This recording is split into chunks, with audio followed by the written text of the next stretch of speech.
Hi, it's me again with CorelDraw Tips and Tricks. This is part 4. Wasn't really planning on it, and after I finished uploading that video, I went and got me some lunch, and I started thinking our friend Eskimo that does a lot for the Corel community has a macro, and it's free, and I'll leave a link to this macro at the bottom of the page.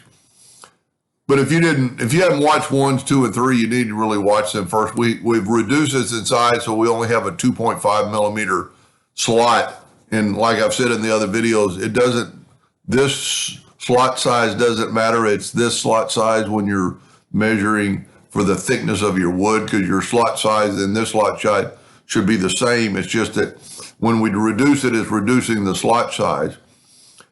So if we open up his macro, and I'm going to go to Tools, Scripts, and here's his macro right here called Adjust Object Retain Position. And you come up with this. I've used this very little. I'm going to start back. It starts at 100%. But if you see that this notch is 2.52, it was really 3 millimeters.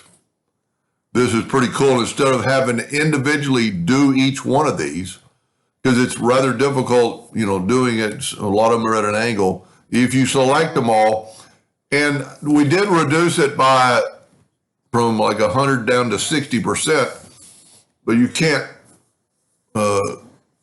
change it back up to 60% because it doesn't work. And I just came with 120, and then I went to 119. When you enter that, you've got this check. And then all you have to do is double click on this to say, keep it from the center. And look at this. Well, it didn't work. Let's see, let's back up here. There, I double clicked on it twice. I'm sorry.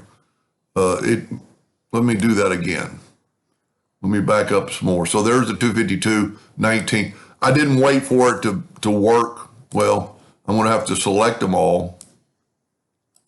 I've got it on 119, and I just click there. And it takes just a second because it's having to do it all. Look at that. It made all the slots 3 millimeters. And they're the exact correct spot. So we all need to thank Eskimo for this. I will leave a link to this. And I think I've done a video on it before, and I've left a link. It's free, totally free. Does it? Just like I do the videos for helping people, he does macros to help people. That's pretty cool. Hope that helped a little bit. Thank you for watching.